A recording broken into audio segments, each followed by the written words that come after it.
Alright guys, so we are outside. The car is cool enough to touch. You can see a little blanket here just protects, and the bolt catcher. So the first thing I'm going to do is this factory heat shield right here.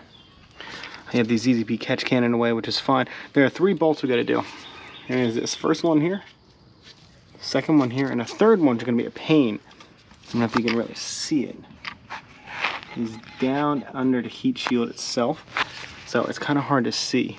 But if you look directly down next to the downpipe, that's the 3rd heat shield bolt. So the tools you're going to need for this one: little magnet for the wastegate itself, a ratchet with a E10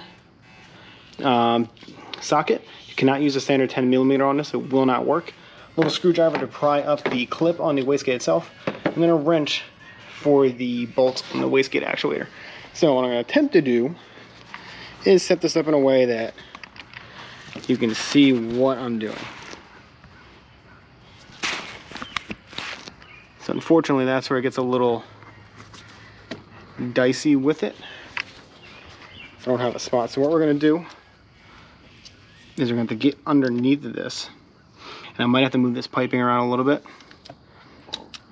Take this bolt off first, that bolt, and then the bottom one. So, see if I can set you guys somewhere. If not, yeah, that's decent. So, if you're running the ZZP catch can or a Super Cruzes catch can, you might run into this problem. So it looks like I have to take the extension off.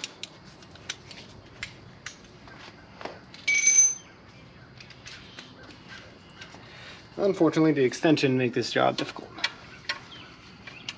So, be very careful. It is still hot under here. So if you're doing it on your car, I recommend giving enough time to actually cool down. Okay, that was actually really easy. Oh yeah, some of that piping is still hot. So watch yourself. These things did not take a lot to undo. I might be able to actually do this now with an extension. So you can loosen them up pretty easily. I don't know if that's a good or bad thing, if we're being honest.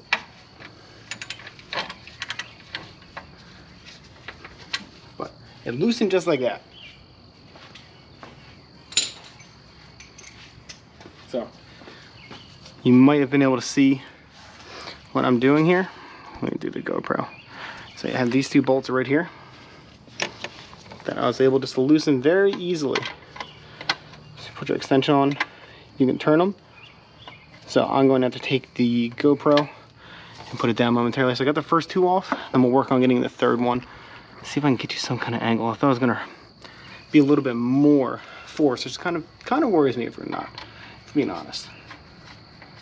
So like I said, this is all very hot depending on when you're doing this. I'll let the car sit down for an hour. Oh yeah, it's hot. Alright, so now I'll do this one. The hard part is going to be the one underneath. Not sure how we're going to do that. So my wastegate actuator itself is still hot. So I recommend if you have mechanic gloves, wear them. I wear these to help as well. I didn't have my other gloves handy. Alright, now the hard part is that one down there.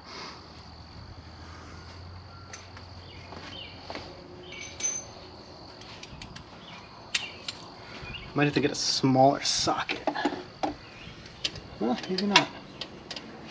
This one breaks as easy as the other ones. Yep. Wow, that is not even a lie. That is worrisome. So please be careful while you're in here. I think my Apple Watch is taking the brunt of the force. Actually, heat shield's already sliding off.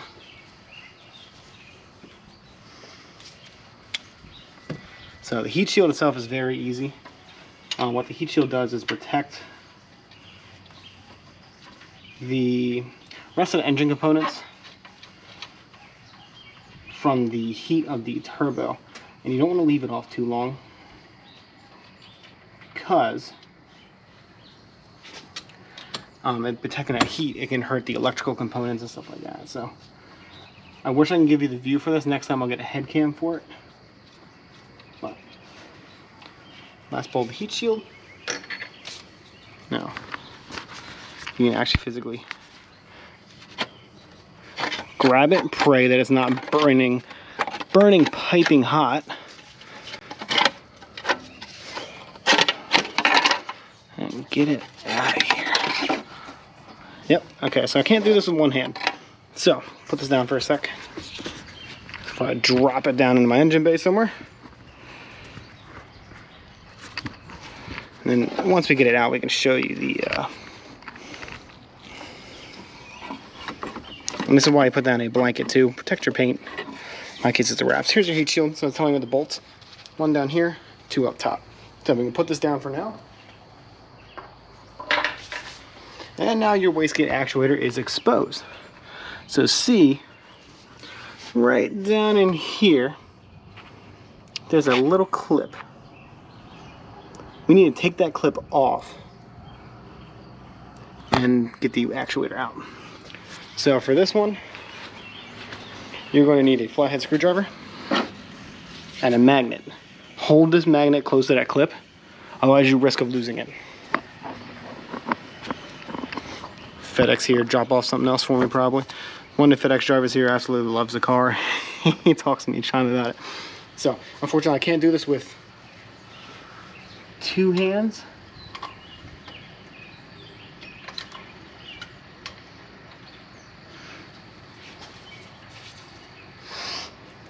If you can take everything out, it makes it a heck of a lot easier.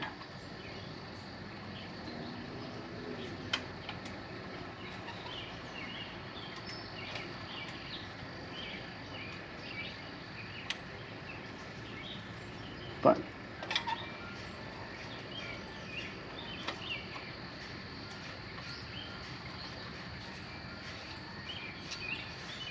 it's almost out.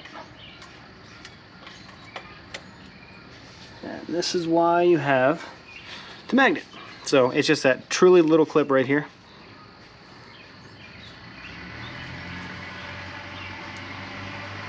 Place that in your little holder. Alright, so now that the clip is off, you can actually see that we have the wastegate exposed. We gotta get rid of this little vacuum tubing right here. So I'm going to actually go grab a pair of pliers. I forgot about them. You're going to ply that off, pull the vacuum tubing off. We got two 10mm bolts sitting on the actuator itself.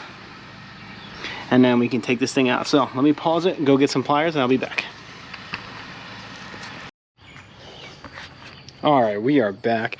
So I'll cut the pliers. Like I said, this hose right here, you're going to see two right next to each other. Other one's going to your intake. Don't worry about that. Get this little clamp off. Let's see if I can do this in one hand. Get this clamp off, move it back a little bit so you can take the hosing itself out. So yeah, I can't do this with one hand holding this. So I'm gonna put this back down, show you with that little clamp, move it back and take it out. So put it back up. So the catch can kind of gets in the way, but you need a catch can for this.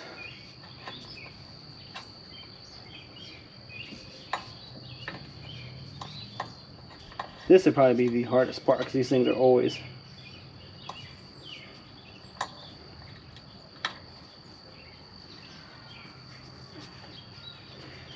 a pain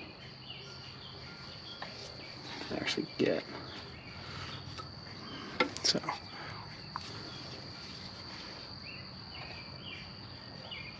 might need a bigger set of pliers, to be honest.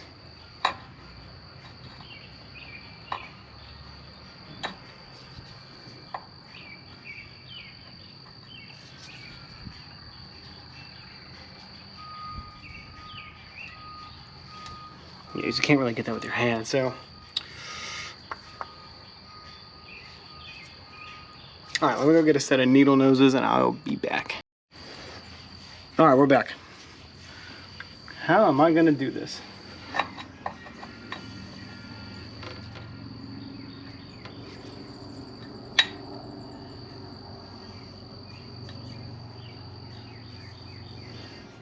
Okay, gently pull. and we are good. So when you pull with the pliers, push them in, pull back gently, and that'll come out. So now the last part we need to do is get these super rusty 10 millimeters off. So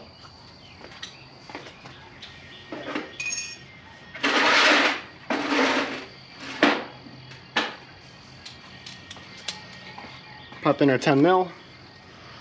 So I'll give you a close-up of it. The bolts we're talking about are those two right when you're looking here. It's these two bolts. This one and that one too. We need to get that actuator out and be able to pop this up. So again, can't give you the full shot, but I can show you what you need to do. So going forward in the future, especially when I do the intercooler, I might be getting a different different camera view if you want to look at it. So pop this thing up actually.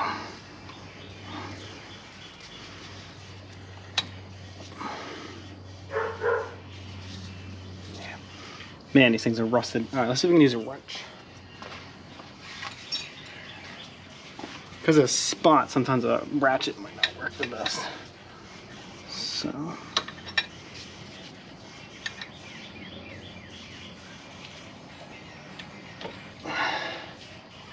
Okay. So, if you can't fit your ratchet in there, which come to think about it, a smaller ratchet, should have been using that the whole time. But a wrench will work.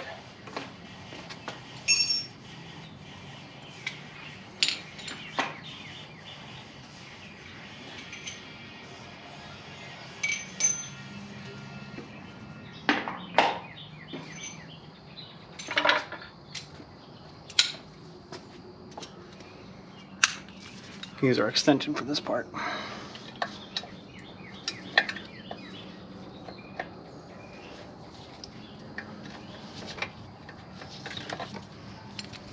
Maybe. Let's see.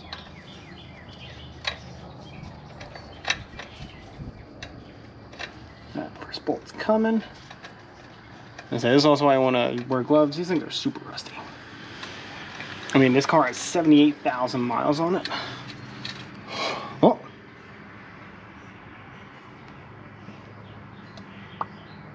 Well, that's gone. I will have to look for that. Hopefully Dave gave me some new ones.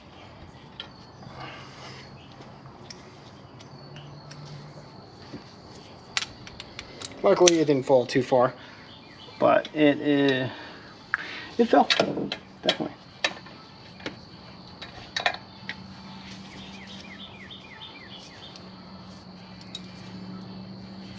That's the thing with these spaces, sometimes it's so hard to get in where you need to be on it.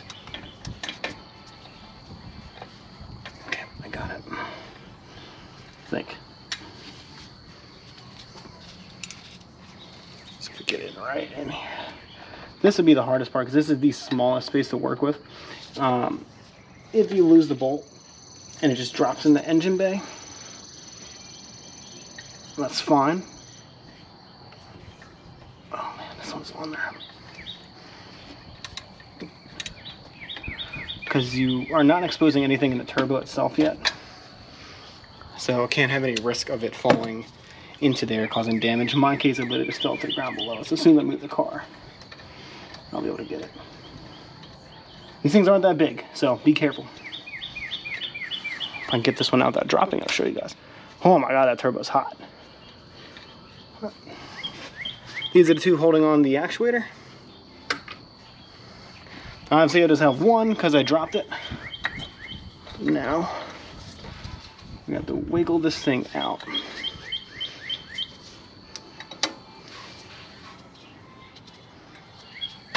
Alright, so here we go. Whew. So what this will do, this will actually be pull it out. You're going to want to pull up and push up on it at the same time. These will slide out. Take this hunk of junk, throw it away.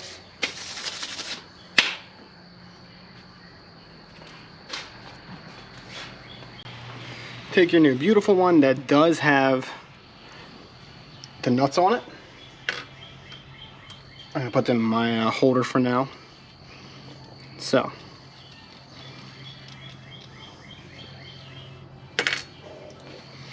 what we're gonna do here, I'm not going to preload yet. This part will go back to that vacuum line. These go in. So if you're looking, there's 2 holes in here.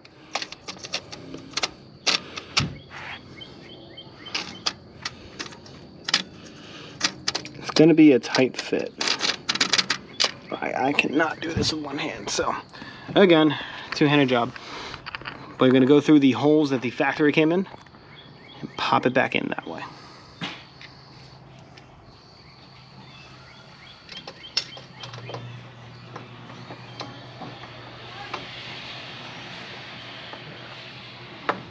Easier said than done.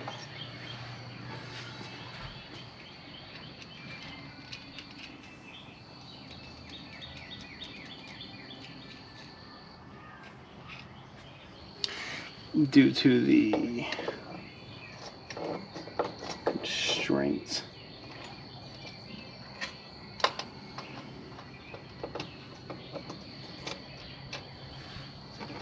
I can't even see what I'm doing here.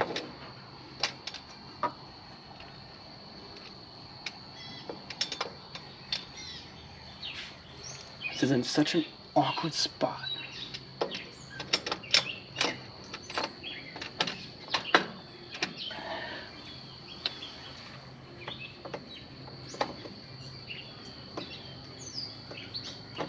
There we go. All right, so that is a pain to get in. So what we're gonna do now, take these and as you'll see, put them in and secure that actuator in place. Oh, hello GoPro. Let's not have you fall in the engine bay, shall we? Alright, fun fact, my GoPro died. So, got the bolts back in, got the vacuum line in. Dave said to call him when I'm ready for the preload. So, we're going to shoot Dave a call. Pieces. Okay. And what I do is I assembled it for you and I set the pressure with the spring. All that has to happen is the preload. So do you know what preload is? I do not. So, I know nothing about cars. I work IT. I'm trying to get more into it. So, did you take your old wastegate off? Yes, I did. That's off. I put the vacuum line on the new one and it's bolted into place. So it's ready to preload. Okay, so now basically make sure the part with the circle on it is loose. Okay. Now, spin the circle so it lines up with the peg on the turbo. I should have it closed, right? Should I have it in the position closed? Yes, so make sure the arm is all the way to the passenger side. Alright. Alright, it's all the way there and it's right on the turbo. Okay, so when you're grabbing the arm, it should easily slip on and off of the peg now, right? The circle? Not yet. Let me see. There might have been. You might have to rotate it a little bit. Yeah. Out or in, counterclockwise or clockwise. Yeah, let me check here. The nut is loose on it, right? Yeah, so I accidentally tightened it a little bit. That's fine. So we just got to get it to a point where there's no restriction. It'll just slide on and off, no problem. Let's see here. That should do it. Almost.